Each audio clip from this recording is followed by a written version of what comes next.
Assalamualaikum warahmatullahi wabarakatuh. Selamat datang di podcast Obatku, obrolan sehat PKU.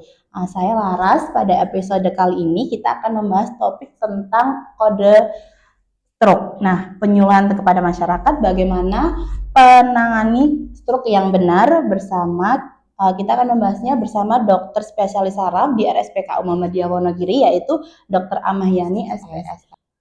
Selamat siang ya. Selamat siang para pemirsa.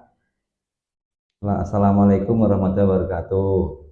Terima kasih Mbak Laras, saya sudah diundang sini. Ya, Dok, mungkin kita mulai membahas dengan pertanyaan yang mendasar ya, Dok. Apa sebenarnya yang dimaksud dengan kode stroke?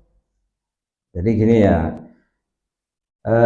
sebelum kita menjelaskan tentang apa itu kode stroke, jadi masyarakat perlu tahu bahwa stroke sekarang ini sedang menjadi tren di masyarakat, bahwa stroke adalah penyakit utama yang menyebabkan kematian dan penyakit utama yang menyebabkan kecacatan yang permanen, terutama di negara kita Indonesia. Maka dari itu, pengetahuan tentang stroke ini perlu diketahui oleh setiap masyarakat, setiap orang yang berada di Indonesia.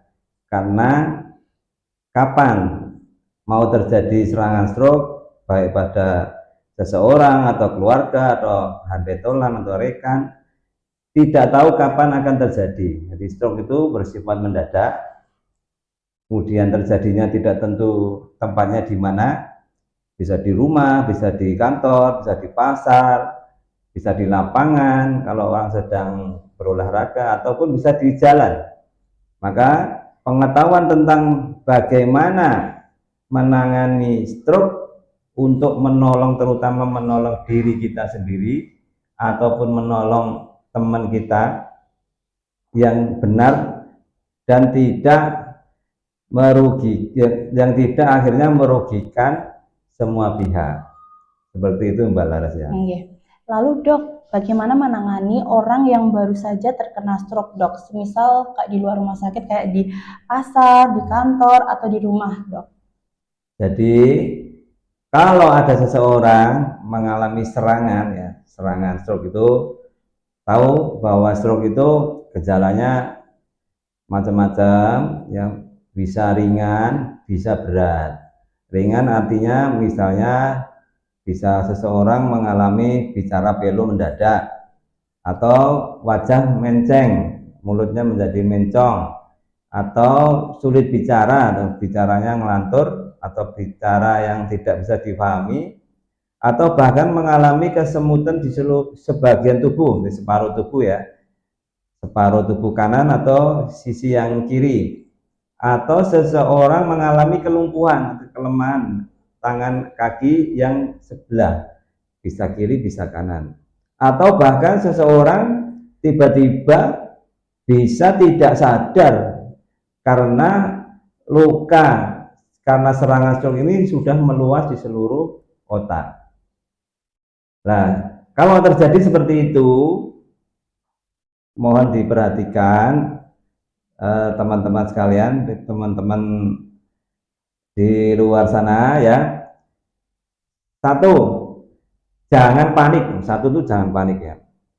Kemudian jangan melakukan sesuatu yang kita tidak memahami hal yang kita lakukan itu sendiri. Misalnya dengan cara memijat-mijat daerah yang mengalami kelemahan atau mengalami kesemutan, atau kemudian dilakukan cara-cara misalnya menusuk-nusuk bagian tubuh yang sedang mengalami kelemahan, atau memukul-mukul, atau memberikan sesuatu yang berbahaya, misalnya menyengat dengan api dan lain sebagainya. Itu saya kira tidak bisa dipertanggungjawabkan, bisa membahayakan penderita. Yang betul yaitu seseorang yang sedang mengalami kejadian serangan stroke itu tempatkan di lokasi yang aman. Dengan aman artinya tidak di tengah jalan atau daerah yang kira-kira membahayakan penderita. Kemudian nomor 2, segera seseorang yang bertanggung jawab di sekitarnya itu menelpon rumah sakit ya. Jadi institusi kesehatan yang lengkap yaitu rumah sakit, menelpon rumah sakit, kemudian pihak rumah sakit akan merespon dengan cara akan mengirim ambulan untuk menjemput penderita untuk dibawa ke rumah sakit, kemudian ditangani secara komprehensif ya, secara komplit. Jadi tidak hanya istilahnya setengah-setengah, karena kejadian stroke ini bisa mengancam jiwa penderita. Seperti itu, Mbak Laras. Iya. Jadi dok, kemana nih masyarakat atau seseorang yang mencari pertolongan pertama jika mengalami serangan stroke yang baru ya dok? Ya. Jadi tadi ya, setelah seseorang itu menghubungi pihak rumah sakit, tim dokter, perawat, kemudian sopir ambulan, kemudian juga para yang menyiapkan tempat untuk penanganan stroke itu sudah siap. Jadi tim kode stroke namanya. Jadi ada sebuah tim namanya tim kode stroke akan bekerja. Kemudian kode stroke itu akan dihidupkan. Artinya bunyi lonceng dibunyikan bahwa ada seseorang yang sedang mengalami kejadian serius, perlu penanganan segera. Itu perlu penanganan segera, karena dengan penanganan segera akan meminimalkan kerugian berupa kesehatan pada penderita, tidak sampai mengalami kecacatan yang permanen, apalagi sampai meninggal dunia. Seperti itu, Mbak Laras ya. Iya dok. Ya. Lalu apa saja yang dilakukan tim kode stroke dok di RSPK Muhammadiyah Wonogiri ini dok? Jadi setelah penderita itu dijemput, kemudian dibawa ke UGD, dibawa ke ruang gawat darurat, dan diperiksa di tensi, kemudian diukur tekanan darahnya, diukur kadar gula darahnya, diukur kadar trombositnya. Kemudian setelah itu diperiksa, dinilai status neurologis namanya.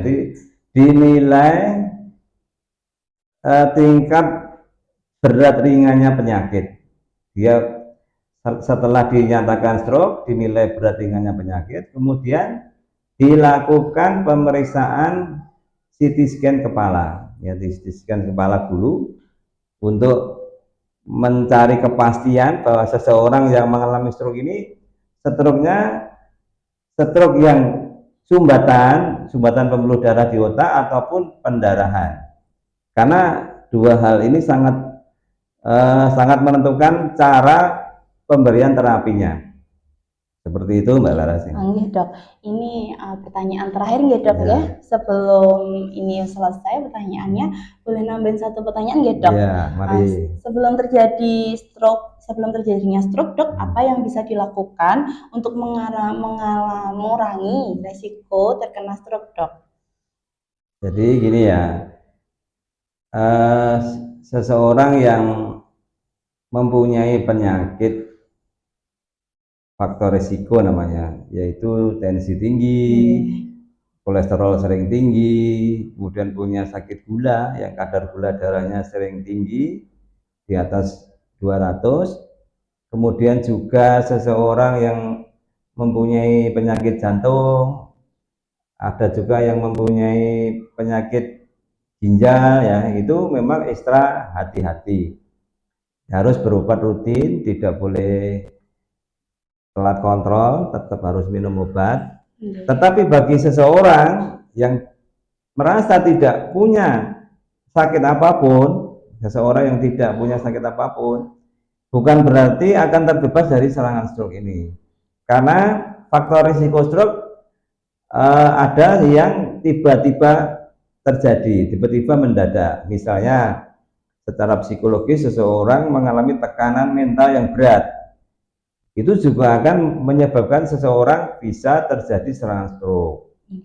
Seseorang yang mengalami penyakit seperti diare berkepanjangan, itu lama-lama kalau tidak ditangani bisa juga akan terjadi serangan stroke.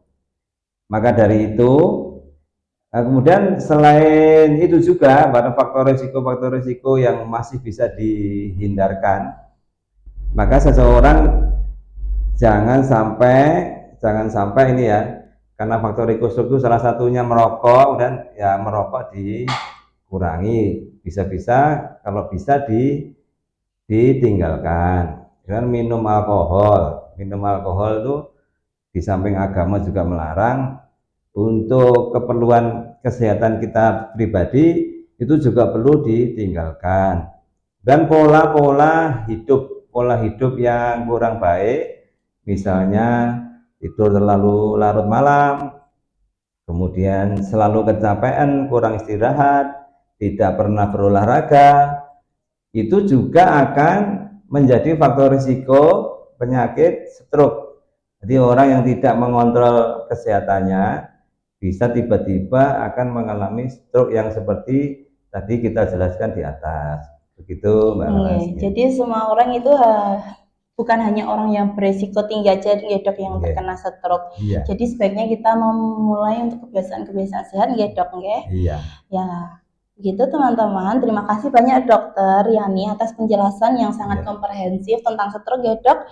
Informasi ini pastinya sangat berharga untuk kita semua agar bisa cepat bertindak jika ada gejala stroke ya dok.